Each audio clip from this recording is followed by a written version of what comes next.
एक बार फिर से स्वागत है ए टू जेड एक्चुअलिटी चैनल में। आज हम देखेंगे फार्मास्यूटिकल टैबलेट मैन्युफैक्चरिंग में ग्रेनुलेशन मेथड होती है, जो कि टैबलेट फार्मूलेशन के लिए बहुत ही उपयोगी होती है। उसमें ग्रेनुलेशन मेथड में ग्रेन्यूल्स बनाते हैं। सबसे पहले देख लेते हैं कि ग्रेनुलेशन क्या होता है, किस तरह से इम्पोर्टेंट होता है ये। Granulation is process of production granules generally. In pharmaceutical manufacturing, granulation process implies the techniques that are used to combine powdered particles to form relatively bigger ones called granules. Generally इस process में जो powder form होता है उससे granules बनाने के लिए इस प्रोसेस का इस्तेमाल करते हैं। फार्मास्यूटिकल मैन्युफैक्चरिंग में देखा जाए तो जो एपीआई पाउडर होता है उसको एक ग्रेन्यूल्स में बनाते हैं। उसमें छोटे छोटे पार्टिकल होते हैं, दानेदार होते हैं, उनको बड़े दाने में कन्वर्ट करते हैं, उसको ग्रेन्यूल्स बोलते हैं, मतलब दानेदार बनाते हैं। पाउडर जब ग्रेन्यूल्स फॉर्म में हो जाता है तो टेबलेट को कंप्रेस करने में उसके शेप साइज में इफेक्ट ना पड़ते, मतलब अच्छे तरह से उसका कंप्रेस हो जाता है। जिस तरह से अपन टेबलेट बनाना चाहते हैं उस तरह से टेबलेट बन जाती है। ग्रेनुलेशन जनरली 3 टाइप्स की होती है: वेट ग्रेनुलेशन, ड्राई ग्रेनुलेशन और कंप्रेशन ग्रेनुलेशन, और तीसरी है डायरेक्ट कंप्रेशन ग्रेनुलेशन। तो सबसे पहले देखते हैं वेट ग्रेनुलेशन क्या होती है। फर्स्ट मेथड है wet granulation. Wet granulation is a widely used method for the production of compressed tablet. It is essentially a process of size enlargement involving several steps and the use of an adhesive substance known as binder. मतलब जो wet granulation method होती है, जो compressed tablet के लिए बहुत important role होता है इसका। इस मेथड में जो पाउडर के छोटे पार्टिकल्स होते हैं उनकी साइज़ को लार्ज बनाने के लिए, उसके साइज़ को और बढ़ाने के लिए उसमें एडेसिव सब्सटेंस मिला देते हैं, जैसे कि बाइंडर हो गया। इसमें कई तरह की स्टेप्स इन्वॉल्व होती है।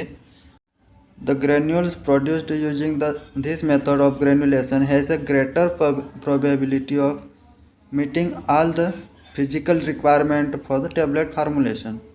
इस मेथड का यूज़ करके जो फिजिकली रिक्वायरमेंट होते हैं टेबलेट बनाने के लिए, तो वो पूरी फिजिकली रिक्वायरमेंट इसमें पूरी हो जाती है। जैसे कि साइज़ हो गया, उसकी फ्लो प्रॉपर्टी हो गई, पूरी प्रॉपर्टी मेंटेन हो जाती है। वेट ग्रेनुलेशन के बाद में इसमें वेट ग्रेनुलेशन की स्टेप्स देखें तो इसमें जैसे कि वेइंग हो गया, पाउडर का वेट करने के बाद उसको मिलिंग करते हैं और जो एपीआईज होते हैं एपीआई के साथ में उसको मिक्स करके उसके बाद में एक बाइंडर सॉल्यूशन प्रिपेयर करते हैं। बाइंडर सॉल्यूशन बनाने के बाद में जो पाउडर होता है एपीआई से जो मिक्स पाउडर होता है उसमें ऐड कर देते हैं और मिक्स करके जो डैम्प मैश बनाते हैं। उसके बाद में जो डैम्प्ड मैश होती है उसकी स्क्रीनिंग करते हैं और ग्रेन्यूल्स के फॉर्म में कन्वर्ट करते हैं। उसमें वेट स्क्रीनिंग के लिए जो मैश साइज होती है 6 से 12 तक होती है। वेट स्क्रीनिंग के बाद में ड्राइंग की प्रोसेस आती है, उसमें जो ग्रेन्यूल्स में मॉइस्चर होता है वो ड्राई हो जाता है। ड्राई स्क्रीनिंग की मैश साइज 14 से 20 के होती है। उसके बाद में लुब्रिकेंट और डिसइंटीग्रेंट्स उस ग्रेन्यूल्स में मिक्स कर देते हैं। फिर ये टेबलेट कंप्रेस होने के लिए पाउडर तैयार हो जाता है। उसके बाद में टेबलेट को कंप्रेस कर देते हैं। वेट ग्रेनुलेशन के बाद में अगली मेथड आती है dry granulation. The formation of granules by compacting powder mixture into large pieces और compacts which are subsequently broken down or sized into granules, often referred to granules. Double compression or compression is possible granulation method which, however, it is not widely used in the as dry manufacturing of tablet. Dry granulation में granules तैयार करने के लिए जो compacting powder होता है उसको एक लार्ज पीसेस में कन्वर्ट करते हैं, बहुत बड़े बड़े पीस बना लेते हैं। उसको जब ब्रेक डाउन होंगे तो जो छोटे पार्टिकल्स में आ जाएंगे, मतलब ग्रेन्यूल्स में आ जाएंगे। इस तरह से इस मेथड का उपयोग करते हैं। हालांकि यह मेथड में काफ़ी कम स्टेप्स होती है, जैसे कि ड्रग इंग्रेडिएंट्स और एक्सिपिएंट्स का वेट करके उसमें मिलिंग फार्मूलेशन करते हैं। मिलिंग फार्मूलेशन करने के बाद में उसको मिक्स करते हैं और कंप्रेस्ड करके उसमें स्लग्स में कन्वर्ट कर लेते हैं। उसके बाद फिर उस स्लग्स को मिल करते और सीव कर देते हैं। उसके बाद उसमें डिसइंटीग्रेंट्स और लुब्रिकेंट मिक्स करके टेबलेट के लिए कंप्रेशन करते हैं। इस तरह से ड्राई ग्रेनुलेशन मेथड के बाद में तीसरी मेथड आती है direct compression method. Direct compression of powdered materials into tablet without modifying the physical nature of the involves direct material itself. जैसे कि डायरेक्ट कंप्रेशन मेथड से ही जाहिर हो रहा है कि डायरेक्ट कंप्रेशन करना है। इसमें जो पाउडर मटेरियल होते हैं उसको बिना मॉडिफाइंग किए, उसके फिजिकल प्रॉपर्टी को बिना चेंज किए उसमें डायरेक्ट टेबलेट फॉर्म में कंप्रेस कर देते हैं।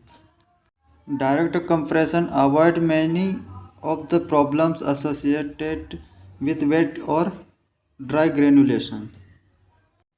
डायरेक्ट कंप्रेशन में जो वेट ग्रेनुलेशन और ड्राई ग्रेनुलेशन जैसी मेथड में जो प्रॉब्लम आती है वो प्रॉब्लम्स इसमें नहीं आती है।